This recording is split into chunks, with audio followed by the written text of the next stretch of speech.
कोशिश कर हल निकलेगा, आज नहीं तो कल निकलेगा। अर्जुन के तीर सशद मरुस्थल से भी जल निकलेगा। हेलो मेरे प्यारे साथियों, कैसे हैं आप सब? मुझे उम्मीद है आप सब मस्त होंगे और अपनी पढ़ाई कर रहे होंगे। पिछली वीडियो में हमने देखा था संख्या पद्धति का परिचय और उसके कुछ उदाहरण। अगर अभी तक आपने हमारा वो वीडियो नहीं देखा हो तो एक बार जरूर देखिए। आज शुरू करते हैं प्रश्नावली 1.1। तो आइए समझते हैं प्रश्नावली 1.1 का क्वेश्चन नंबर 1। क्या शून्य एक परिमेय संख्या है? क्या इसे आप P/Q के रूप में लिख सकते हैं, जहां P और Q पूर्णांक हैं और Q का मान 0 के बराबर नहीं है। तो अगर आपको याद हो तो पिछली वीडियो में हमने बताया था कि शून्य भी एक क्या है, परिमेय संख्या है। तो हम कहेंगे हाँ,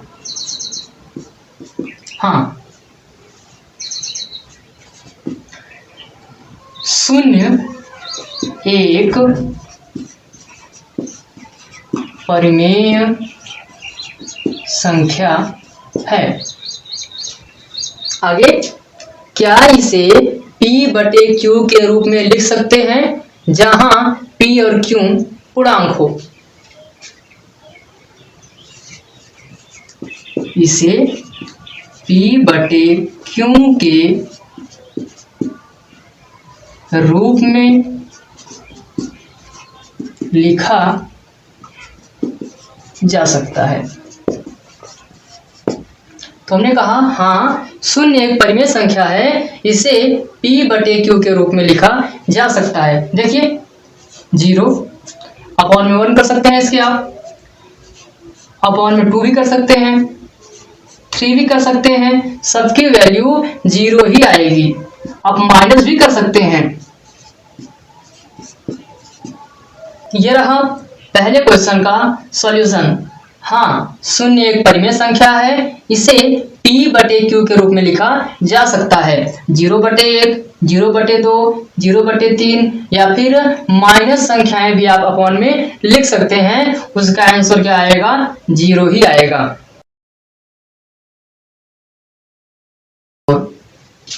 3 और 4 के बीच 6 परिमेय संख्याएं ज्ञात कीजिए। ध्यान दीजिए, 3 और 4 के बीच 6 परिमेय संख्याएं। देखिए कैसे करते हैं इसको। मैंने लिखा 3, 4, तो आप 3 के बटे में 1 लिख सकते हैं, 4 के बटे में 1 लिख सकते हैं। फिर देखिए 3/1 हम गुणा करने वाले हैं, 4/1 हम गुणा करने वाले हैं। तो किससे गुणा करेंगे? कितना पूछा है? यहाँ पे 6 पूछा है, तो हम 1 बढ़ा कर गुणा करेंगे। इसका मतलब है हम 7 से गुणा करेंगे, ऊपर और नीचे जितनी संख्याएं हमसे पूछेगा उससे 1 बढ़ाकर हम उसमें ऊपर और नीचे की ओर गुणा कर देंगे। अगर हमसे 4 संख्याएं पूछा होता तो हम 1 बढ़ाकर 5 से गुणा करते। अगर हमसे 7 संख्याएं पूछा होता तो 1 बढ़ाकर हम 8 से गुणा करते। अगर हमसे 10 संख्याएं पूछा होता तो 1 बढ़ाकर हम 11 से गुणा करते। तो देखिए 7, 7, 7, 7 गुणा करते।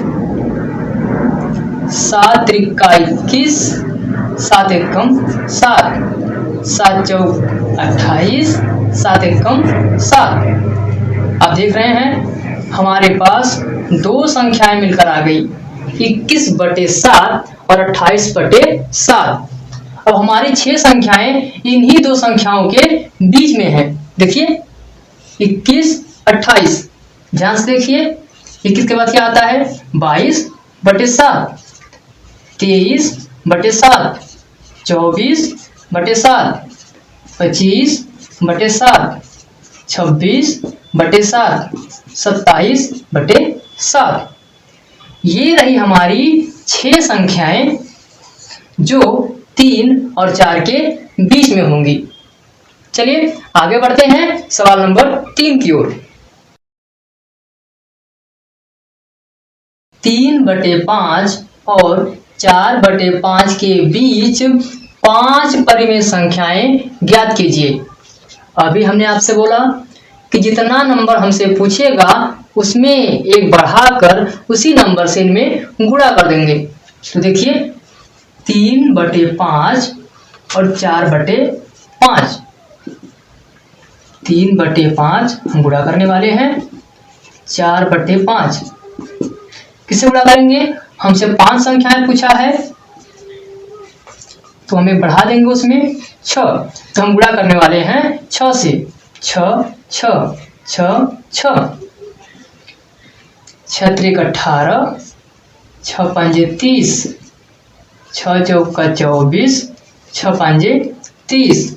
देखिए हमारे पास दो संख्याएं आ गई, 18/30, 24/30। वो 5 संख्याएं 18 और 24 के बीच में होंगी।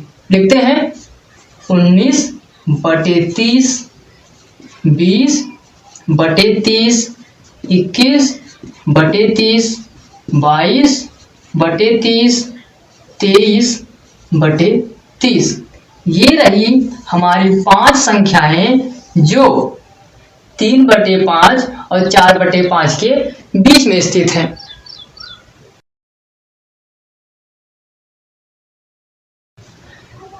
कथन सत्य है या असत्य, अपना उत्तर कारण के साथ बताइए। मतलब ये कि आप अगर सत्य बताएंगे तो भी आपको कारण देना होगा, असत्य बताएंगे तो भी आपको कारण देना होगा। हमारे पास 3 क्वेश्चन है, आइए देखते हैं। ये रहे प्राकृतिक संख्या, पूर्ण संख्या, पूर्णांक और परिमेय। इस क्रम में अगर ऊपर से नीचे की ओर बात करेगा तो वो बात होगी हमारी सत्य, और नीचे से ऊपर की ओर बात करेगा तो वो बात होगी हमारी असत्य। इसको ध्यान रखेंगे, ऊपर से नीचे की ओर सत्य, नीचे से ऊपर की ओर असत्य। पढ़ते हैं।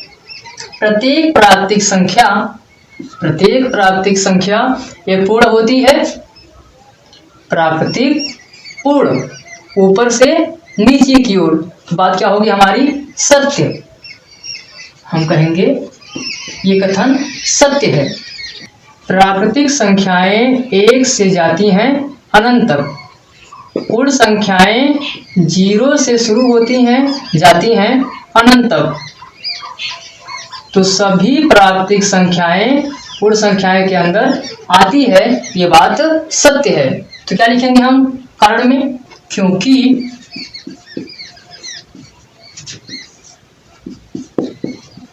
पूर्ण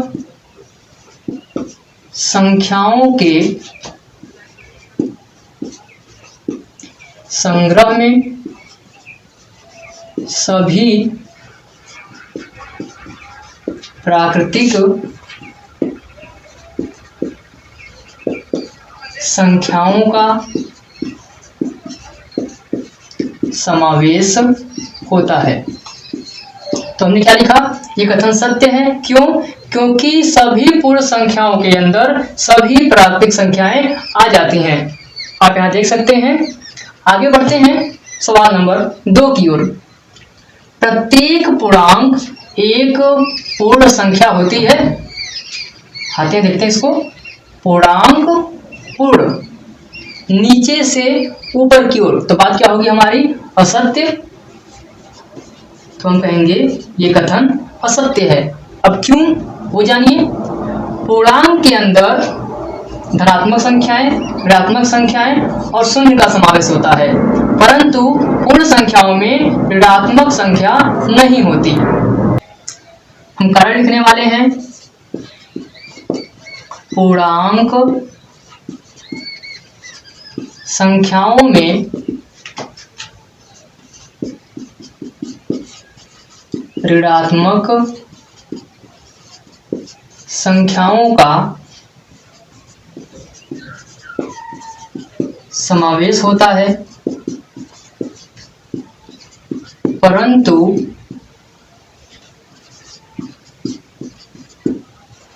पूर्ण संख्याएं ऋणात्मक नहीं होती। देखिए हमने क्या लिखा कि सब पूर्णांक संख्याएं जो हैं उनमें ऋणात्मक संख्याएं तो आती हैं, परंतु पूर्ण संख्याओं के अंदर ऋणात्मक संख्याएं नहीं आती हैं।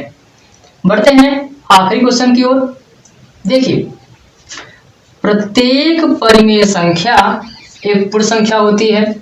समझते हैं फिर से, परिमेय संख्या पूर्ण संख्या होती है नीचे से ऊपर की ओर। तो बात क्या होगी हमारी?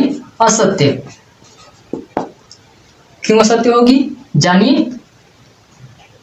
जैसे 1/2 -2/5, आप अपने मन से कोई भी उदाहरण ले सकते हैं।